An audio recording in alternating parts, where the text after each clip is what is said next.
नमस्कार, मी श्रीकांत उमरीकर. आपण पाहतात अनलायझर. लाईक करा, शेअर करा, सबस्क्राईब करा. अनलायझरचं ॲप डाउनलोड करा. मी तुम्हाला काही फार वेगळं बोलायच्या आधी राहुल गांधींनी जे आखलेचे तारे प्रत्यक्ष माध्यमांच्या समोर तोडलेले आहेत किंवा त्यांचे तथाकथित बौद्धिक चमकदार जे काही त्यांचं जे बुद्धीचे जे हे आहेत ते सगळे असे त्याची आतषबाजी केलेली आहे विचारांची. तुम्ही ती फक्त प्रत्यक्ष एक छोटीशी त्यांचे ते व्हिडिओ क्लिप आहे, त्यांनी स्वतःच त्यांच्या सोशल मीडिया प्रोफाईलवरती टाकलेली आहे, सार्वजनिकरित्या खुली आहे. त्याच्यामुळं कोणीतरी ते काय म्हणता येईल त्याला त्याच्यातला अर्धा मुर्धा भाग उचलला, कट केलं सोयीप्रमाणे असं काहीच नको. मी तुम्हाला अक्षरशः ती पूर्णच्या पूर्ण 1-1.5-2 मिनिटाची जी काही व्हिडिओ क्लिप आहे ती पहिले ऐकवतो. तुम्ही ते पूर्ण नीट स्वतः ऐका आणि त्याच्यानंतर मग आपण त्याच्यावरती बोलूयात.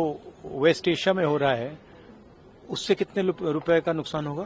मतलब एक प्रकार से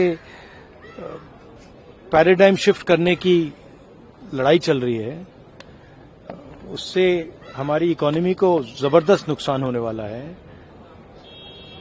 स्टॉक मार्केट का आपने देख लिया, यूएस डील साइन कर दी है मोदी जी ने, तो बहुत जबरदस्त चोट लगने वाली है देश को. तो उस पर डिस्कशन करने से क्या प्रॉब्लम है, यही हम मांग रहे हैं. और उसके बाद हम दूसरी इशू पे डिस्कशन करेंगे. बट आपको क्या लगता है, वेस्ट एशिया का जो मामला है क्या वो जरूरी नहीं है क्या? फ्यूल प्राइस, इकोनॉमिक डेविस्टेशन, ये जरूरी नहीं है क्या? तो ये जनता की इश्यू है, इसको हम जरूरी मानते हैं, इस पे हम डिस्कशन चाहते हैं. उसके बाद स्पीकर पे जो मोशन है ठीक है, उसको डिस्कस करेंगे, कोई प्रॉब्लम नहीं है. बट वो डिस्कशन करना नहीं चाहते हैं क्योंकि उसमें दूसरी बातें निकलेंगी, उसमें प्राइम मिनिस्टर की पोजीशन निकलेगी, प्राइम मिनिस्टर का जो पूरा कॉम्प्रोमाइज हुआ है, जो उन पर ब्लैकमेल किया जा रहा है, वो सवाल उठेगा. तो उसको डिस्कस नहीं करना चाहते. आपने देखा प्राइम मिनिस्टर भाग गए, पार्लियामेंट हाऊस से भाग गए. तुम्ही बघितलं संसदेच्या प्रवेशद्वारापाशी पत्रकारांना बोलताना हे आखलेचे तारे राहुल गांधींनी तोडलेले आहेत. सगळ्यात पहिली गोष्ट म्हणजे आज तागायत आपल्या संसदेची स्थापना झाली तेव्हापासून, म्हणजे पहिली निवडणूक झाली तेव्हापासून, खरं तर आधीची चर्चा करायला हरकत नाही पण आपण बाजूला ठेवूयात. आज तागायत कधीही दुसऱ्या 2 देशातल्या युद्धाची चर्चा आपण आपल्या संसदेत केलेली नाही, कारण की तो आपला विषय नाही. दुसरी गोष्ट, या सगळ्या युद्धामध्ये कुठल्या तरी अर्थाने भारत गुंतलेला आहे का किंवा भारतानं काही भूमिका घेतलेली आहे का? जसं अधिकृतरित्या इस्रायल आणि त्या इराणमध्ये अमेरिकेनं भाग घेतला किंवा अमेरिकेनं काही ठरवलं आणि इस्रायलने अधिकृतरित्या याच्यात भाग घेतला, आपली शस्त्र पुरवली नव्हे, प्रत्यक्ष लढायलाच उतरले, असं आपलं काहीच झालेलं नाही. दुसरी गोष्ट म्हणजे आपण काही पाठिंबा दिलेला आहे दोघांपैकी कोणाच्या भूमिकेला, आणि म्हणून त्याच्या बाजूने आपल्याला युद्धात उतरावं लागतंय. आपल्याला युद्धात उतरावं लागतंय म्हणून आपल्या संसदेमध्ये आपल्या सगळ्या विरोधी पक्ष किंवा सगळ्याच खासदारांना आणि त्यानिमित्तानं देशाला खुलासा करावा, काही संबंध नाही. असं असताना सुद्धा राहुल गांधी भर पत्रकारांच्या समोर स्वतःच जो मांडलेला विषय आहे त्या लोकसभा अध्यक्षा सभापतीच्या विरोधामधला ठराव तो बाजूला ठेवून याची चर्चा करायला सांगते. तुम्हीच दिलेला आहे ना ठराव. लहान मूल जेव्हा त्याच्या काल परवापासूनच्या चर्चेमध्ये हे उदाहरण सगळे द्यायला लागले, ते लहान मुलं म्हणते मला ती काहीतरी टॉफी पाहिजे, मग ते म्हणते हे लाल रंगाची नको पिवळ्या रंगाची, पिवळ्या रंगाची दिली आता म्हणते मला पिवळ्या पण नको, आता मला निळ्या पाहिजे, निळ्या रंगाची दिली तर म्हणते आता मला टॉफीच नको, आता मला काहीतरी कॅडबरी चॉकलेटच पाहिजे वेग काहीतरी. हे जसं निरर्थक असा हट्ट केला जातो त्याच पद्धतीने राहुल गांधी सारखे विरोधी पक्ष नेते पदावरती बसलेले अतिशय नालायक असं व्यक्तिमत्व, अतिशय मूर्ख असं व्यक्तिमत्व, दुसरा त्याला शब्दच नाही काही. आणि ते तुम्हाला दिसतंय. तुम्ही एक मागणी केलेली आहे आणि त्या मागणीप्रमाणे त्या ठिकाणी नियमाप्रमाणे चौकटीमध्ये त्याच्या सगळी वेळ दिलेली, सगळं ठरलेलं असताना, सरकार तयार असताना, सरकार नाही म्हणलेलंच नाही, अगदी आत्ताही युद्धाच्या बाबतीमध्ये चर्चा आणि डिस्कशन या सगळ्यापेक्षा परराष्ट्र मंत्री एस जयशंकर यांनी अतिशय व्यवस्थित पद्धतीनं त्याच्यावरती एक काय सरकारच्या वतीनं सरकारची जी भूमिका आहे ती मांडायला सुरुवात केली. तर त्याच्यावरती टीका काय केल्या गेली? हे मनाचं बोलायला लागले. मनाचं कसं बोलेल मला सांग? एखादा मंत्री प्रत्यक्ष तिथं उभा आहे संसदेमध्ये आणि तो भूमिका सांगतोय, ती त्याच्या मनाची कशी असू शकेल? दुसरा आक्षेप घेतला की ते वाचून दाखवायला लागले. म्हणजे तुमचं काय म्हणणं आहे? उत्स्फूर्तपणे काय भाषण करायचं तिथं? सरकारची एखादी भूमिका अतिशय ठाम, राष्ट्रपती प्रत्येक वेळी असे वाचून आणलेलं ते लिहून दिलेलं भाषण वाचतात संसदेचं. ते म्हणजे जेव्हा सत्र सुरू होतं तेव्हा कुणालाही सरकारची भूमिका मांडायची म्हणलं तर जी काही भूमिका आहे ती वाचूनच दाखवावी लागेल ना. यांनी आक्षेप काय घेतला? एस जयशंकर हे वाचून दाखवायला लागेल. मग काय करायचं दुसरं? मनानं बोलायला म्हणजे काय? तुम्ही म्हणजे काय चालू काय? तुम्हाला काय करायचंय की फक्त धिंगाणाच करायचा? त्या दुष्यंत कुमारच्या शेरचा मी नेहमी उल्लेख करतो. मूळ शेर असा आहे की सिर्फ हंगामा खड़ा करना मेरा मकसद नहीं, मेरी कोशिश है कि ये सूरत बदलनी चाहिए. इथं उलट आहे. प्रत्येक वेळी असं दिसून आलेलं आहे की सिर्फ हंगामा खड़ा करना ही मेरा मकसद है, मेरी कोशिश नहीं कि ये सूरत बदलनी चाहिए. फक्त गोंधळच घालायचा. तुम्ही कितीतरी प्रश्न, मग ते अगदी ईव्हीएम पासून असो, निवडणूक सुधारण्याच्या बाबतीमध्ये निवडणूक आयोग स्वायत्त आहे, त्याची चर्चा प्रत्यक्ष आपल्याला इथे करता येत नाही, कारण उत्तर द्यायला निवडणूक आयोग समोर हजर नाही. निवडणूक सुधार प्रक्रियेच्या बाबतीत आपण चर्चा करूयात, एवढं सगळं सांगितल्याच्या नंतर सुद्धा ह्या सगळ्या चर्चांची मागणी केली जाते, आरडाओरडा केला जातो, बाहेर जाऊन सांगितलं जातं की बोलू दिलं जात नाही म्हणून. आणि राहुल गांधी सारखी, मी म्हणलं ना, नालायक मूर्ख नेतृत्व तर असे की ते स्वतः काहीतरी आरडाओरडा करून बोलणार, काय निसंदर्भ बोलणार, असंबद्ध बोलणार आणि निघून जाणार. आमचा आक्षेप पुढं आहे. ते नंतर मंत्र्यांनी किंवा अगदी ज्येष्ठ मंत्र्यांनी, पंतप्रधानांनी जरी उत्तर द्यायला उभे राहिले तरी हे त्याला उत्तर ऐकायला बसत नाही तिथे. अजून एक मुद्दा म्हणजे वारंवार गोंधळ घालायचा. संसदेमध्ये कोणी काही बोललंच नाही पाहिजे. आणि ह्यांना इतकं शहाणपण असं वाटतंय की आपण असा गोंधळ केल्याच्या नंतर काहीतरी सर्वसामान्य लोकांमध्ये आपली प्रतिमा मोठी झालेली असेल आणि विरोधी पक्ष म्हणून तुम्हाला काहीतरी मान असेल. सलग 3 निवडणुका तुम्ही हरलेले आहात. 16 राज्यांमध्ये, म्हणलं ना, 15 आता बिहारचा एक योग घातलेला, 16 राज्यांमध्ये भाजपचा मुख्यमंत्री बसलेला आहे. ह्या सगळ्या तुमच्या 12 वर्षातल्या धिंगाण्याचं फलित काय आहे? तर जास्तीत जास्त प्रदेश हे भाजप राजकीय दृष्ट्या व्यापत चाललेलं आहे. जास्तीत जास्त प्रदेशापासून तुम्ही बेदखल होत चाललेला आहात आणि तरी तुम्ही परत पुन्हा तेच कराल. अजून एक प्रश्न काय उपस्थित केला? तेलाच्या किमतीबद्दल हे म्हणतायत. तेव्हा यापूर्वी काय घटना घडलेली होती? सद्दाम हुसेनला फासावरती चढवलं तेव्हा कोणाचं गव्हर्नमेंट होतं? कर्नल गदाफीला मारलं तेव्हा कोणी काय म्हणजे ते शोक संदेश पाठवला होता? नाही. मनमोहन सिंग यांच्या सरकारच्या काळामध्ये अमेरिकेबरोबर अणुकरार कोणी केला होता?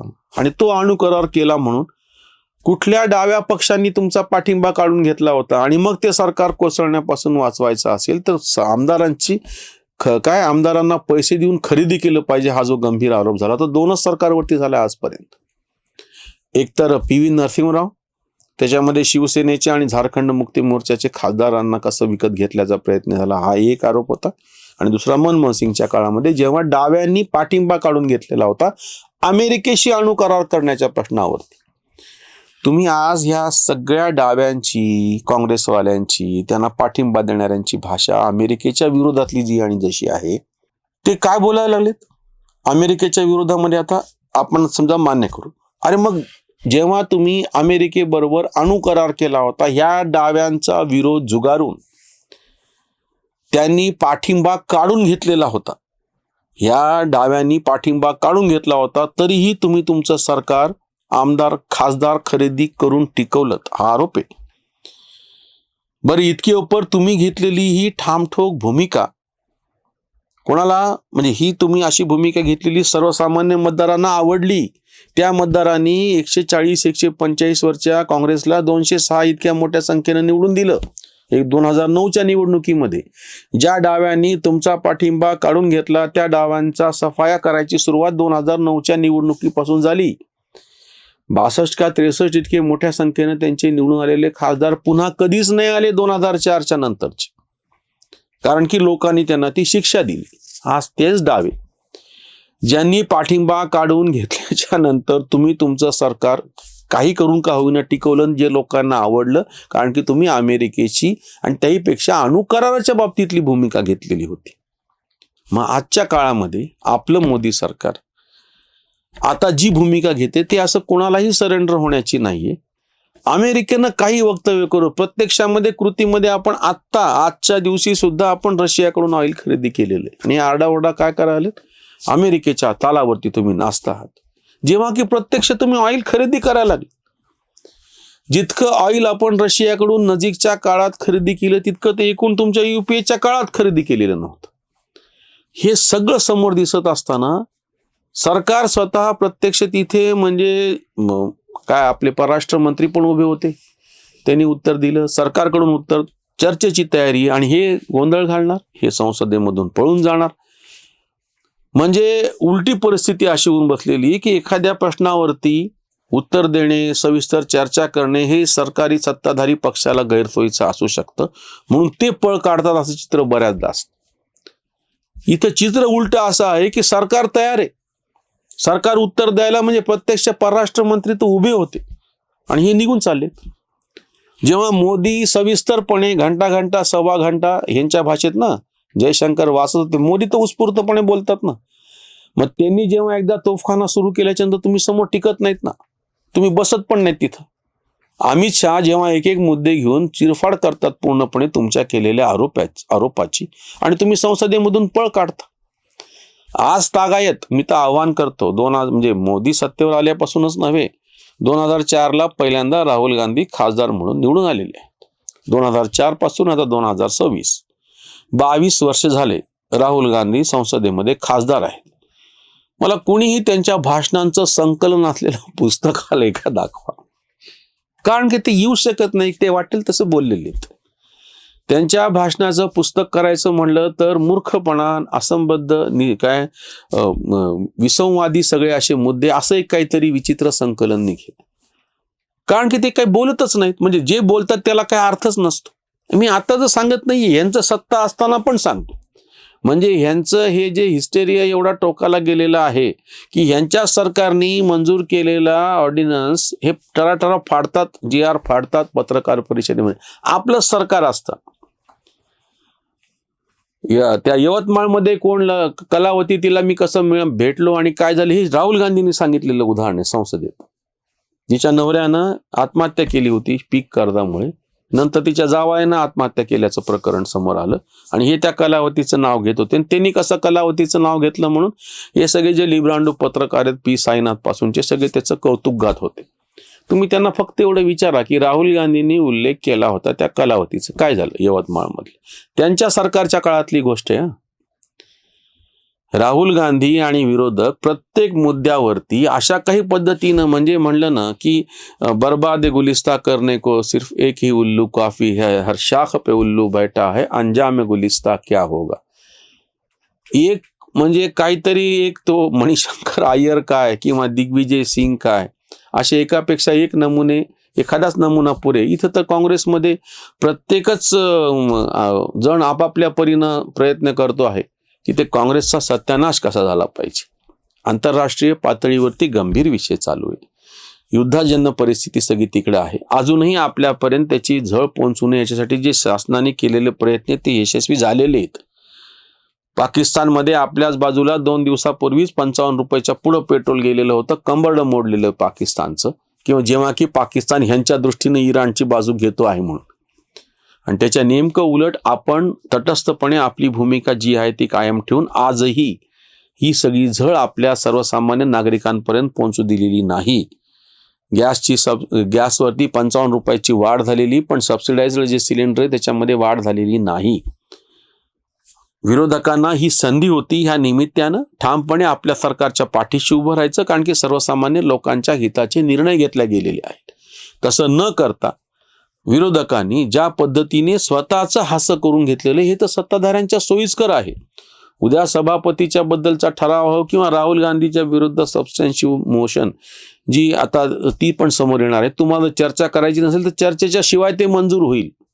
म्हणजे तुमची ती पण संधी निघून जाईल की तुम्हाला काहीतरी त्या निमित्तानं प्रत्यक्ष भर संसदेमध्ये मांडायचं होतं आणि त्याच्या निमित्तानं ते रेकॉर्डवरती आलेलं असतं. राहुल गांधींना कोणी समजून सांगावं, आपण काही फारसं न बोलता म्हणून त्यांची अख्खीच्या अख्खी मी क्लिप तुम्हाला दाखवली. परत आमच्यावरती हा आरोप नको की एकच भाग दाखवला ना अर्धमुर्ध वाक्य दाखवलं. इथेच थांबूयात. धन्यवाद. जागृतीचा विधायक बुरुज